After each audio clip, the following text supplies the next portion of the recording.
Silent sir.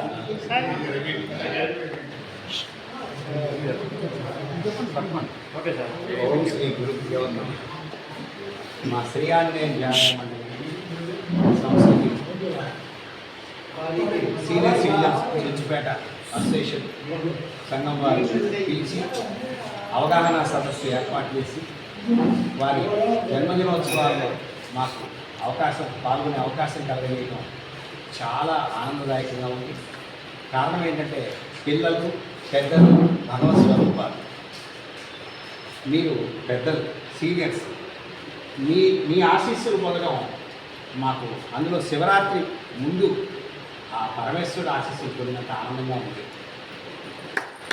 నేను మనస్ఫూర్తిగా మీరు పిల్లాపాపలు, తల్లిదండ్రులతో, అత్తమామలతో, బంధుమిత్రులతో, సత్సంతానంతో ఆయువు, ఆరోగ్యము, అష్ట ఐశ్వర్యము సమృద్ధిగా ఆ పతంజలి మహర్షి అనుగ్రహంతో మీకు లభించాలని మేము మనస వాచ కాయేన కోరుకుంటున్నాం. అలాగే మీకు ఆరోగ్యము సచ్చిత్ ఆనంద స్వరూపంగా లభించాలని ఈ శివరాత్రి పర్వదిన సందర్భంగా మీకు హృదయపూర్వక ఆశీస్సులు.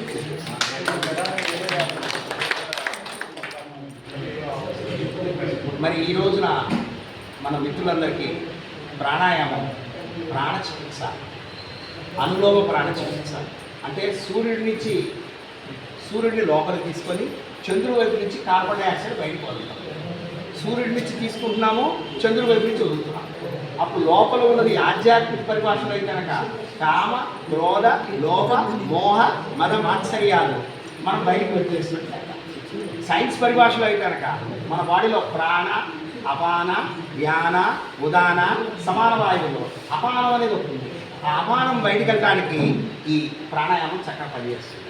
మనం తిన్న ఆహారం కూడా ప్రాణశక్తి, అపాన శక్తి, వ్యాన శక్తి, ఉదాన శక్తి, సమాన శక్తిగా మారుతుంది. ప్రాణాయామం ద్వారా అపానం బయటకు వెళ్ళిపోతుంది. అపానం వెళ్ళిపోయిందంటే ఆరోగ్యం మెరుగుపడుతుంది. అవయవాలను ఎన్నాళ్ళు పనిచేయాలో అన్నాళ్ళు చక్కగా పనిచేస్తాయి. కాబట్టి మీరు ప్రాణాయామాన్ని జీవితంలో ఒక భాగంగా మార్చుకునే ప్రయత్నం చేయండి. అలాగే ఆసనాభ్యాసాన్ని మీరు చేయడం ద్వారా కీళ్లవాతము, గ్యాస్ ట్రబుల్, మలబద్ధకము పూర్తిగా తొలగింది. వృద్ధాప్య దశ శరీరానికి వస్తుందే కానీ మీ మనస్సుకి రాదు. మీరు వృద్ధులు అని మీరు చెప్పుకోవడమే తప్ప వృద్ధులు కారు. మీరు సచ్చిత్తానంద స్వరూపంతో మనం ఆ పరమాత్మ యొక్క అవధూతలుగా మారుతాం. పరమాత్మ యొక్క అవధూతలుగా మారడానికి వృద్ధాప్యం చక్కని వృక్షం. మనం తెలియక వృద్ధాప్యం వచ్చేసింది, పనంతా అయిపోయింది అనుకుంటాం. ఈ విషయాన్ని హఠయోగంలో చెప్తారు.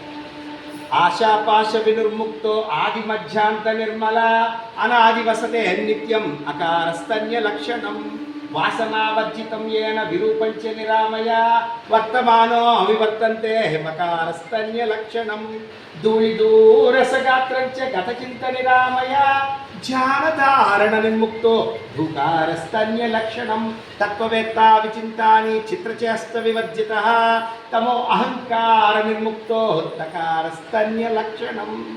ధ్యానం అప్పుడు సిద్ధిస్తుంది. తత్వవేత్తం అంటే పూర్వవాసనలు, చింతలు ఇవన్నీ తొలగిపోవాలి. అవన్నీ ఎప్పుడు తొలగిపోతాయి? నువ్వు ప్రాణాయామం చేయటంతో తొలగిపోతాయి. మీరు ప్రతిరోజు ప్రాణాయామం చేయండి. అనంతమైన శక్తి మీకు చేరువయ్యి 10 జన్మల తర్వాత రావాల్సిన మోక్షం ఈ జన్మలోనే లభిస్తుంది. గుర్తుపెట్టుకోవాల్సినది ఎప్పుడో జన్మలు పోతే పోయింది, జన్మ పోయింది, అయిపోయింది, జన్మకు అయిపోయింది, రెట్టబట్టబోయింది, సర్దాంలే అని అనుకోకూడదు. 10 జన్మల తర్వాత మళ్ళీ ఇట్లాగే కష్టాలు తప్పవు. మళ్ళీ వచ్చి పుట్టేవరకు మళ్ళీ పెరగాలి, మళ్ళీ జ్వరాలు రావాలి, మళ్ళీ జలుబులు రావాలి, మళ్ళీ ముక్కు పడిసార్లు రావాలి. ఎన్నిసార్లు నాకు ఇప్పుడు ప్రతి వ్యక్తి ఒకసారి పసికిలు అవ్వలేదు చెప్పండి. పుట్టినప్పటికీ ఒకసారి పసికిలు అయితే తగ్గలేదా?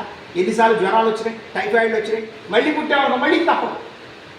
అందుకని మళ్ళీ పుట్టే బదులు ఇప్పుడే రిక్రూట్మెంట్ అయిపోతే పోలా, మళ్ళీ పుడతాం. ఎందుకండి బాబు, ఈ జన్మలోనే ఇప్పుడే రిక్రూట్ అయిపోదాం. ఇక్కడి నుంచి వృద్ధాప్యం అనుకోవాలండి. ఇక్కడి నుంచి మళ్ళీ కొత్త జీవితం ప్రారంభించండి. ఆ కొత్త జీవితమే కొత్త లక్ష్యం. మీరంతా భగవదేచ్ఛ కోసం జీవించడమే కొత్త లక్ష్యం. వృద్ధాప్య దశలో చేయాల్సింది ఏంటంటే చెప్పండి, దైవేచ్ఛే నా ఇచ్ఛ, ఓం శ్రీ పతంజలి నమః. ఓం శ్రీ పతంజలి నమః. ఏం జరిగినా దైవేచ్ఛే దైవేచ్ఛే నా ఇచ్చ దైవేచ్ఛే నా ఇచ్చ. దేనికి స్పందించాలి? దేవుడు ఏమిస్తాడు? మీకు అనంతమైన శక్తి లభిస్తుంది. ఆరోగ్యం అన్నిటికన్నా ప్రధానమైనది. ఆరోగ్యం కాపాడుకోవడానికి ఈ చక్కటి వేడికి సద్వినియోగం చేసుకోండి. ఈ అసోసియేషన్లో మీరు చేరటమే ఆ భగవదానుగ్రహం లభించడం లాంటిది. సుఖినో శుభం.